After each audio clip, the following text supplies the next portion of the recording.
नमस्कार, मैं हूं आपके साथ मयंक। देखिए, आज 18 मार्च है, यानी जंग का 19वां दिन। और 19 दिन के बाद हालात ये हैं कि जंग अब पहले के मुकाबले और तेज हो गई है। पिछले 24 घंटे के अंदर जिस तरह से हमले हुए, तेहरान पर, ईरान पर बड़े हमले हुए हैं और ईरान ने भी करारा पलटवार किया है। देखिए, लगातार इजराइल में जो है वो बैलिस्टिक मिसाइल्स बरस रही हैं। इसके अलावा आप देखें कि अब ऑयल स्टेशंस जो हैं उनको निशाना बनाना शुरू कर दिया है ईरान ने। खास तौर पर जिस तरह से खग आइलैंड पर हमले हुए, उसके बाद से अब ईरान के निशाने में है ऑयल फील्ड्स। और जो हमले हुए, अगर आप देखें, जिस तरह से अरब देशों के उन स्टेशंस को निशाना बनाया गया, टैंकर्स को निशाना बनाया गया, इससे ये बात साफ है कि अब एक बार फिर जो है मामला तेल की तरफ बढ़ गया है और तेल में आग लगनी शुरू हो गई है। इराक में ऑयल फील्ड्स पर हमला, शारजा में अमेरिकी टैंकर पर हमला, दुबई में फ्यूल स्टोरेज पर हमला और ओमान की खाड़ी में तेल टैंकर पर हमला। आप देखिए, ये नेचर ऑफ अटैक्स ये बता रहे हैं कि मामला एक बार फिर जो है वो तेल को लेकर आगे बढ़ रहा है। अब देखिए, इसी बीच कुछ बड़ी खबरें आई हैं जो पर्दे के पीछे बड़े डेवलपमेंट्स हुए हैं। बताया ये जा रहा है कि दो देश, अभी पूरी तरह से उनके नाम साफ नहीं हैं, दो देश ऐसे रहे जो पिछले 24 से 48 घंटे में लगातार ये कोशिश करते रहे कि किसी तरह से सीज फायर हो जाए, किसी तरह से ईरान को रोका जाए। खबरें ये भी हैं कि अमेरिका की तरफ से भी बैकडोर से इस तरह की कोशिशें शुरू हो गई हैं कि किसी तरह से ईरान को रोका जाए। भले डोनाल्ड ट्रंप कुछ कहें, भले इस तरह से बयान आते रहे इजराइल के कि जंग जारी रहेगी, लेकिन हकीकत यह है अमेरिका को और इजराइल को बड़ा नुकसान उठाना पड़ा है 19 दिन की इस जंग के बीच। और इसीलिए पर्दे के पीछे से कोशिशें हो रही थी कि किसी तरह से ईरान को रोका जाए। लेकिन जो खबरें आई, ईरान के नए सुप्रीम लीडर ने यह अनाउंसमेंट कर दिया है, साफ निर्देश दे दिए हैं कि ईरान सीज फायर नहीं करेगा। ईरान की तरफ से किसी तरह के किसी समझौते के प्रस्ताव को स्वीकार नहीं किया जाएगा। जंग आखिरी सांस तक लड़ी जाएगी। ये सेंटेंस और ये बताया जा रहा है कि ये स्टैंड ईरान के नए सुप्रीम लीडर मुज्तबा खामेनी की तरफ से साफ कर दिया गया है। देखिए, इसी बीच दो बड़े डेवलपमेंट और हैं, एक रूस की तरफ से और एक चीन की तरफ से। पिछले 24 घंटे के अंदर रूस ने अपना स्टैंड ईरान को लेकर क्लियर किया है, और क्लियर ही नहीं किया, बड़ा सख्त मैसेज गया है अमेरिका को। देखिए, जो रूस के विदेश मंत्री हैं लावरोव, उनकी तरफ से कई बड़े बयान आए हैं इस पूरे जंग को लेकर। देखिए, उन्होंने क्या क्या कहा, ये बड़े ध्यान से समझिए। उन्होंने पहली बात ये कहा कि ये 18-19 दिन की जो जंग हो गई है, इसका अब तक कोई नतीजा नहीं निकला है। अमेरिका जो सत्ता परिवर्तन की कोशिश कर रहा था वो फेल हो गई है। ये कौन कह रहा है? रूस के विदेश मंत्री कह रहे हैं। इस बात को समझिए आप। लावरोव जो है, ये उनके शब्द में बता रहा हूं, उनके पॉइंट्स बता रहा हूं। लावरोव रूस ये कह रहे हैं, रूस ये कह रहा है कि जो अमेरिका सत्ता परिवर्तन की कोशिश कर रहा था वो पूरी तरह से फेल हो गई है, नाकामयाब हो गई है। 18-19 दिन की जंग का कोई नतीजा नहीं निकला। दूसरी बात, तीसरी बात, वो कह रहे हैं कि इस जंग में इजराइल को बहुत बड़ा नुकसान हुआ है। ये बात रूस कह रहा है। चौथी बात, मिडिल ईस्ट में अमेरिका के कई बेस पूरी तरह से तबाह हो गए हैं। ये बात रूस कह रहा है। पांचवी बात, ईरान के लोग सरकार के साथ हैं। ईरान में अब लोग पहले से ज्यादा एकजुट हैं। ये बात रूस की तरफ से कही जा रही है। मैं बार बार एम्फेसाइज कर रहा हूं कि ये मेरा बयान या किसी और का बयान नहीं है, ये रूस का बयान है और इसके मायने भी हैं। इसके अलावा एक बड़ी इंटरेस्टिंग बात रूस की तरफ से कही गई कि अरब देशों को अमेरिका ने इस जंग में झोंक दिया। अरब देश जंग नहीं करना चाहते थे, लेकिन अमेरिका ने अपने फायदे के लिए अरब देशों को जंग में झोंक रखा है। यह बयान है रूस के विदेश मंत्री का। यानी आप देखिए, एक प्रकार से, दूसरे शब्दों में, रूस ने अमेरिका को करारा जवाब, न सिर्फ करारा जवाब दिया, बल्कि अमेरिका की हैसियत समझा दी है। ट्रंप को यह बताया है कि इस युद्ध में आपको 18 से 19 दिन में इतने बड़े बड़े झटके लग चुके हैं कि ईरान आप पर भारी पड़ रहा है। देखिए, जब ये जंग शुरू हुई थी, उसी समय रूस का पहला बयान ये आया था कि हम किसी भी कीमत पे अमेरिका को उनके मंसूबों में सक्सेसफुल नहीं होने देंगे। और जिस तरह से ये जो हमले हो रहे हैं, जिस एक्यूरेसी के साथ ईरान हमले कर रहा है। आप देखिए इराक में जो होटल पे हमला होता है उसकी 17वीं और 18वीं मंजिल में जिस पर हमला हुआ, वहाँ अमेरिकन डिप्लोमेट्स और अमेरिकी अधिकारी थे। ड्रोन आता है, उस बिल्डिंग पर एग्जैक्ट हिट करता है। यानी आप देखिए कितनी एक्यूरेसी के साथ हमले हुए। बहरीन में नेवल बेस जो है वो पूरी तरह से तबाह हो गया। अल उदैद में जो नेविगेशन डोम लगा हुआ था वो पूरी तरह से तबाह हो गया। यानी ये जो हमले हो रहे हैं बड़े प्रिसाइज और सटीक हमले हो रहे हैं। बड़ी साफ बात है, रूस और ईरान का जो सैटेलाइट्स हैं वो इसमें मदद कर रहे हैं, नेविगेशन सिस्टम जो है वो मदद कर रहा है। ये बात पहले से ही साफ थी, ये बात अब अमेरिका को भी समझ में आ गई है और इसकी वजह से बड़ी तबाही झेलने को मिली है। इस बीच देखिए रूस की अगर हम बात करें, रूस उन देशों में पहला देश साबित हुआ है जिसने ईरान की मदद के लिए 13 टन इमरजेंसी मेडिकल सप्लाईज भेजे हैं। और ये कैसे भेजे गए? सबसे बड़ा जो जहाज़ है IL-76 रशिया का कार्गो प्लेन, उसके जरिए उसमें मेडिकल के जितने सर्जरी के सामान होते हैं, मेडिसिन्स होती हैं, इंजेक्शंस होते हैं, यानी कि इंजरीज़ के समय, वॉर के समय जिन दवाओं की ज़रूरत पड़ती है, वो सब चीज़ें इस प्लेन में भरकर भेजी गई हैं ईरान की मदद के लिए।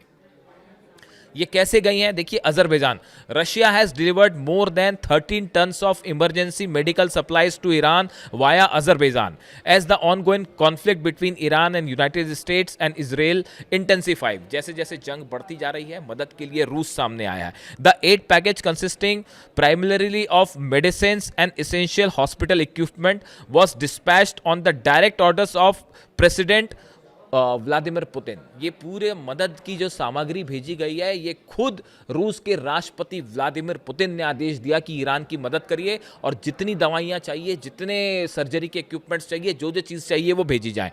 अब देखिए ये बताया जा रहा है कि ये अजरबैजान के थ्रू अजरबैजान गई हैं और वहाँ से फिर ये आगे बढ़ाई जाएंगी ईरान, और कुछ पहुँचना भी शुरू हो गई है। और जो रेड क्रिसेंट सोसाइटी है उसको दिया जाएगा ताकि वो ईरान में अलग अलग जगह सप्लाई कर सके। देखिए जो हमले हो रहे हैं उसमें जैसा कि ईरान ने बताया कि बड़े सारे हॉस्पिटल्स जो हैं उस पर हमले हुए हैं, बच्चों के स्कूलों पर हमले हुए हैं, जो हमले इजराइल की तरफ से हुए, इसमें कई हॉस्पिटल्स तबाह हुए हैं, मेडिकल फैसिलिटीज़ की कमी देखी जा रही है तेहरान में। तो मदद के लिए रूस आगे आया। उसके बाद देखिए चाइना की तरफ से बड़ा बयान आया। चाइना ने भी ऐलान कर दिया है कि हम ईरान की मेडिकल मदद के लिए तैयार हैं और हम अपनी राहत सामग्री जो है वो फौरन ईरान को भेज रहे हैं। ये बयान आया है। China said it will provide humanitarian assistance to West Asia countries including Iran and Lebanon। चीन की तरफ से ये कहा गया है कि हम ईरान और लेबनान को जितनी भी मानवीय सहायता है वो प्रोवाइड करेंगे, मेडिसिन प्रोवाइड करेंगे, और चाइना भी इसके लिए अपना प्लेन भेज रहा है।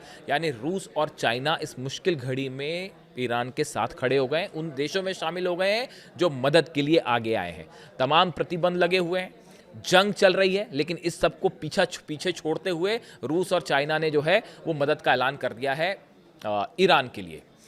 इसी के साथ एक बड़ी खबर ये भी आई है कि चीन की कई अरब देशों से बैकडोर से बात हो रही है और चीन ने उनसे अपील करी है कि ये हालात ऐसे हैं कि आपको ईरान की मदद करनी चाहिए। चीन के जो डिप्लोमैट्स हैं वो अरब देशों के जो प्रमुख हैं उनसे संपर्क में हैं और बार बार चीन की तरफ से ये कहा जा रहा है कि ये हालात ऐसे हैं, इसमें आपको ईरान के साथ खड़े रहना चाहिए, या कम से कम अगर आप ईरान के पक्ष में नहीं है तो कम से कम अमेरिका की भी मदद मत करिए। इस तरह की कोशिश लगातार चीन की तरफ से हो रही है। और तो और बताया ये जा रहा है कि किम जोंग उन की तरफ से, नॉर्थ कोरिया के लीडर की तरफ से भी इस तरह की बात कही गई है कि उन्होंने भी ये कहा है कि ईरान के साथ खड़े होना चाहिए सभी देशों को, खास तौर पर मुस्लिम देशों को। देखिए नॉर्थ कोरिया ने हाल ही में अपने न्यूक्लियर रॉकेट्स का टेस्ट किया। जैसे ईरान पर हमले हुए उसके बाद से नॉर्थ कोरिया जो है वो सुपर एक्टिव मोड में है और वो इस बात के लिए बिल्कुल तैयार है कि कभी भी ज़रूरत पड़ सकती है जंग की, और वो अमेरिका के खिलाफ जंग छेड़ने को भी तैयार है। वो तो ये भी कह चुके हैं किम जोंग उन की, मैं तो एक मिसाइल मारूँ और पूरा इसराइल ख़त्म कर दूँ, इस बात के भी लिए तैयार है। उन्होंने ये भी ऑफर दे दिया ईरान को कि अगर किसी तरह की मिसाइल चाहिए आप हमसे मांगिए, हम मदद के लिए तैयार हैं। ये तमाम बातें हो रही हैं। कहा तो ये भी जा रहा है कि जो माइंस बिछी हैं फारस की खाड़ी में, उसमें भी बड़ी मदद की है नॉर्थ कोरिया ने। इस तरह के तमाम दावे युद्ध के बाद पता चलेंगे, कई चीज़ें कंफर्म नहीं भी हो पाती हैं, लेकिन नॉर्थ कोरिया की तरफ से भी अब इस तरह के बयान आए हैं, खासकर किम जोंग उन की तरफ से, और वो इस बात को कह रहे हैं कि ईरान के साथ खड़े होने का वक्त है। और उन्होंने कहा कि जिस तरह से अमेरिका एक के बाद एक देशों पर हमला कर रहा है, ये जो इंपीरियलिस्टिक पॉलिसी है इसका सख्त विरोध होना चाहिए। यानी आप देखिए रूस जो है वो ईरान के साथ मदद के लिए तैयार है, भेज दी है मदद, चीन मदद भेज रहा है, नॉर्थ कोरिया भी इसके लिए तैयार खड़ा हुआ है। यानी आप देखिए, अगर हम ये 19 दिन का हिसाब देखें, इजराइल पर बीती रात एक बार फिर जबरदस्त हमले हुए। इजराइल का आप अपडेट दीजिए। मैंने आपको कल बताया था, अपडेट दूं आपको, कि मैंने आपको कल ही बताया था वीडियो में कि अब ईरान की तरफ से जो मिसाइल्स फायर हो रही हैं वो ईरान अपनी बदल बदल के मिसाइल्स का इस्तेमाल कर रहा है। कभी सेजिल मिसाइल फायर हो रही है, उसके अलावा जो है वो खैबर मिसाइल्स फायर हो रही हैं, कद्र मिसाइल फायर हो रही है, ऐसे करके फतेह 2 फायर हो रही है। यानी ईरान ने एक बड़ा मोर्चा खोल रखा है इजराइल के अलग अलग शहरों को टारगेट करते हुए। और इजराइल में बताया जा रहा है कि जिस तरह से ईरान पर हमले हुए, बिल्कुल उसी तर्ज पर इजराइल पर भी हमले हो रहे हैं। हर उस बिल्डिंग को निशाना बनाया जा रहा है जो कि गवर्नमेंट की बड़ी स्ट्रैटेजिक लोकेशन है, या फिर पॉलिटिकल लीडरशिप है उनको निशाना बनाया जा रहा है, या फिर जो आर्मी से जुड़े बेसिस हैं या आर्मी के बड़े अधिकारी हैं इनको निशाना बनाया जा रहा है। जिस तरह से इजराइल ने हमले किए उसी का जवाब देखिए। एक बड़ा हमला परसों हुआ, जैसा कि इजराइल के रक्षा मंत्री काट्स ने दावा किया कि बड़ा हमला इजराइल ने किया। उसके बाद ईरान की तरफ से करारा जवाब मिला और मिसाइल की बौछार कर दी गई। रात भर इजराइल पर जो है वो मिसाइल बरसती रही है और डिफेंस सिस्टम लगातार खत्म हो रहे हैं अमेरिका के और इजराइल के। ऐसे में हालात ये हैं कि जंग अब और तेजी से आगे बढ़ गई। देखिए, इसकी एक बड़ी वजह और है। जिस तरह से फारस की खाड़ी का जिक्र हो रहा था कि अमेरिका जो है अपने सोल्जर्स, मरीन्स वहाँ भेज सकता है, ये एक आसान ऑपरेशन नहीं होगा। और ये जो हमले एक बार फिर से हवाई हमले शुरू हुए हैं, अगर आप इस बात को गौर करें, एक बार फिर से अमेरिका और इजराइल ने हवाई हमले तेज कर दिए हैं। इसकी बड़ी वजह है कि जो फारस की खाड़ी वाले ऑपरेशन का प्लान था वो फिलहाल फेल होता दिखाई दे रहा है। जो प्लान अमेरिका ने या ट्रंप ने तैयार किया था कि फारस की खाड़ी का जो एंटर पॉइंट है, एग्जिट पॉइंट है, उस पर कब्जा किया जाएगा, आसपास के इलाकों में बम्बार्डमेंट किया जाएगा, फिर मरीन्स भेजे जाएंगे। ये एक ऐसा ऑपरेशन है जो एक्सपर्ट्स ने बताया डोनाल्ड ट्रंप को, जो सफल होना बेहद मुश्किल है और बड़ी कैजुअलिटी हो जाएगी सोल्जर्स की।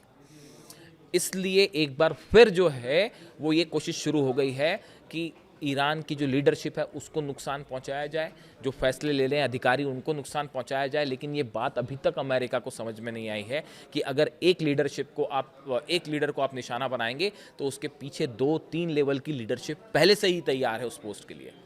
और ये पॉलिसी कभी सक्सेसफुल नहीं होगी कि आप एक लीडर को नुकसान पहुंचाएं।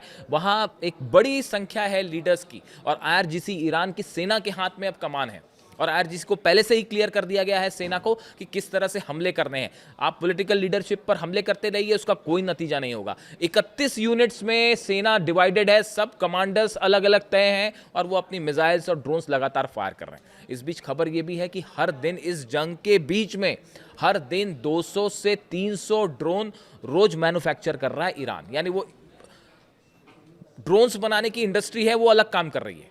जैसे जैसे इस्तेमाल होते जा रहे हैं ड्रोन, वैसे वैसे बनते भी जा रहे हैं, और हर दिन 250 से 300 ड्रोन, शायद 136 ड्रोन बनकर तैयार हो रहे हैं।